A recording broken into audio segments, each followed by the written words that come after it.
ఇప్పుడే జీ5 app download చేయండి. చూడండి మీ ఫేవరెట్ టీవీ షోస్ ఎప్పుడైనా ఎక్కడైనా. మధు నాకు తోడబుట్టిన అక్క, నా రక్త సంబంధం. తనకి కష్టం కలిగినప్పుడు అండగా నిలబడ్డం చెల్లిగా నా బాధ్యత. కుటుంబం గురించి, మనుషుల మధ్య ఉండే అనుబంధాల గురించి తెలిసిన వాళ్ళైతే మీరిలా మాట్లాడరు. నేను ఎప్పుడైనా సరే నా మంచి కోరే వాళ్ల మాట వింటానే గాని నన్ను సాధించే వాళ్ల మాట పట్టించుకోను.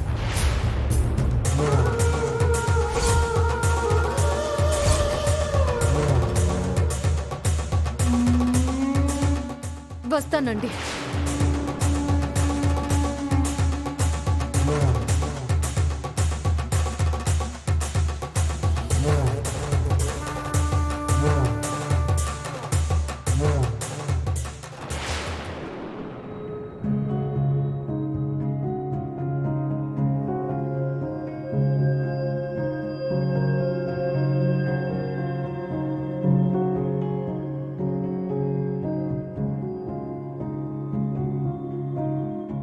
అక్క,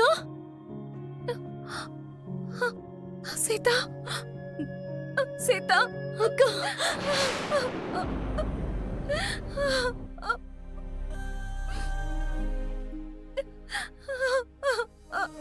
బావగారు ఎలా ఉన్నారక్క? ఇంకా స్పృహలోకి రాలేదు. అయ్యో, డాక్టర్ గారు ఏమంటున్నారు? ప్రాణానికేం ప్రమాదం లేదన్నారు, కానీ కాలు పరిస్థితి ఏంటో తెలియడం లేదు. అసలు ఆ టైంలో బావగారు బయటికి వెళ్ళడం ఏంటి? దురదృష్టం కాకపోతే.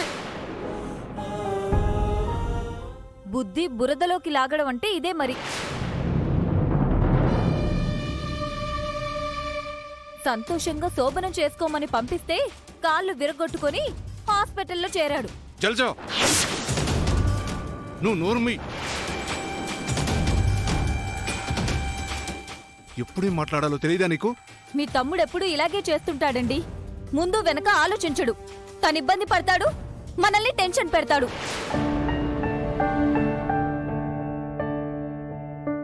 పాపం మధుని చూడండి, ఎంతలా బాధపడుతుందో. బావగారికి యాక్సిడెంట్ చేసింది ఎవరు? యాక్సిడెంట్ చేయించింది తన అత్తగారని తెలిస్తే సీత సిలిండర్లా పేలిపోతుందేమో. ఏమో తెలీదు సీత. యాక్సిడెంట్ చేసిన వాళ్ళు ఇంకా అక్కడే ఎందుకుంటారు? భయంతో అప్పుడే పారిపోయి ఉంటారు. అటుగా వెళుతున్న వాళ్ళు సూర్యను చూసి ఈ హాస్పిటల్లో చేర్పించారు.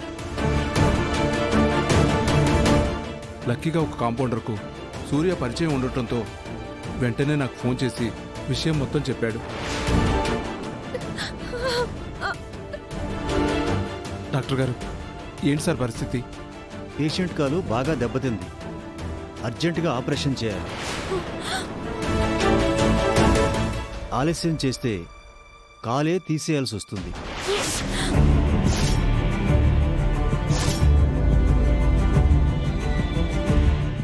ఆపరేషన్కి 3 లక్షలు ఖర్చు అవుతుంది.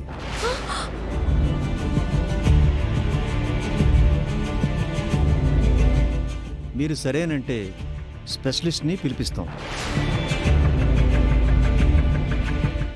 3 లక్షలా? ఏ విషయం త్వరగా చెప్పండి. 3 లక్షలంటే కష్టం సార్. ఈడ్చితంతే మా ఇంట్లో 30,000 కూడా లేవు. ఒక పని చేయండి, పేషెంట్ని తీసుకువెళ్ళి గవర్నమెంట్ హాస్పిటల్లో జాయిన్ చేయండి. వాళ్ళైతే ఏ ఖర్చు లేకుండా కాలుని ఫ్రీగా తీసేస్తారు.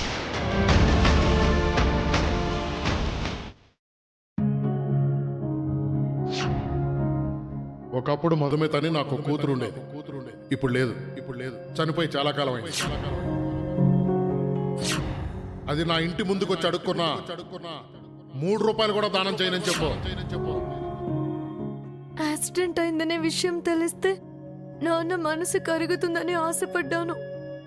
కానీ నాన్నకు అక్క మీద కోపం ఏమాత్రం తగ్గలేదు. పాపం అక్క నేను డబ్బు తీసుకొస్తానని ఆశగా ఎదురు చూస్తూ ఉండుంటుంది. ఈ పూట హాస్పిటల్ వాళ్లకు డబ్బు కట్టకపోతే బావ కాలు పోయినట్టే. భగవంతుడా, ఇప్పుడు నేనేం చేయాలి?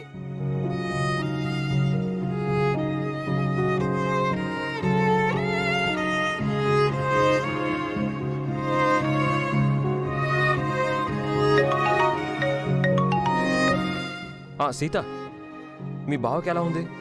ఆ విషయం చెప్దామని మీకు ఫోన్ చేశానండి. మా బావగారి పరిస్థితి ఏం బాగాలేదు. యాక్సిడెంట్ వల్ల కాలు బాగా దెబ్బతింది. అయ్యో, డాక్టర్లు అర్జెంటుగా ఆపరేషన్ చేయాలంటున్నారు. ఆలస్యం చేస్తే కాలు తీసేయాల్సిన పరిస్థితి వస్తుందంట. Oh my God, very bad luck. Operation కు 3 లక్షలు ఖర్చు అవుతుందంటున్నారు. ఇప్పటికిప్పుడు అంత డబ్బు సర్దుబాటు చేయడం అక్క వాళ్ళ వల్ల అయ్యే పని కాదు. అందుకని ప్రస్తుతానికి మీరు ఆ డబ్బు ఇస్తే అక్క గండం నుంచి గట్టెక్కుతుంది. మా నాన్నకు అక్క మీద కోపం పోయిన తర్వాత ఆయన దగ్గర డబ్బు తీసుకుని నేను మీకు ఇచ్చేస్తాను. ప్లీజ్, ఈ ఒక్క సాయం చేయండి. ఇక్కడ నా పరిస్థితి ఏంటో తెలిసి కూడా అడుగుతున్నావా సీత? నేను నీతో పాటు హాస్పిటల్ దగ్గరికి రావడానికి కూడా మా పిన్ని ఒప్పుకోలేదు. అలాంటిది నీకు 3 లక్షలు ఇచ్చానంటే తను ఊరుకుంటుందా? దయచేసి అలా అనకండి. మీకు 3 లక్షలు పెద్ద ఎక్కువ కాదు. ఇక్కడ సమస్య డబ్బు కాదు సీత. అవసరమైతే 3 లక్షలు కాదు, 30 లక్షలు కూడా ఇవ్వచ్చు. కానీ ఇది మా పిన్ని పంతానికి, పట్టుదలకి సంబంధించిన విషయం. ఈ విషయంలో నీకు హెల్ప్ చేస్తే ఇంట్లో చాలా పెద్ద గొడవ జరుగుతుంది. ఒక్కసారి ఆలోచించండి. మా బావకు జరిగినంది ఏదైనా జరిగితే మా అక్క జీవితం నాశనం అయిపోతుంది. సారీ సీత, నేనేం చేయలేను.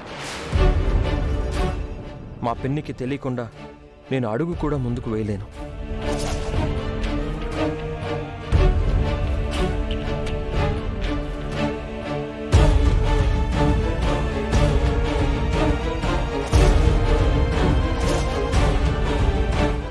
ఆపరేషన్ కి డబ్బెలా సర్దుబాటు చేయాలో అర్థం కావడం లేదు.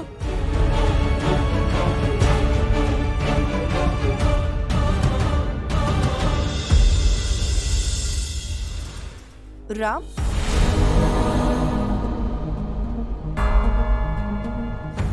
ఏంటలా ఉన్నావు? ఏం లేదు పిన్ని, సీత వాళ్ళ బావ కాలు ఆపరేషన్ కోసం డబ్బు అడిగింది. నీకిష్టం లేని పని నేను చేయలేనని చెప్పాను. సీతతో నువ్వు ఫోన్లో మాట్లాడిందంతా విన్నాను రామ్. నువ్వు సీత అడిగిన అమౌంట్ ఇవ్వు.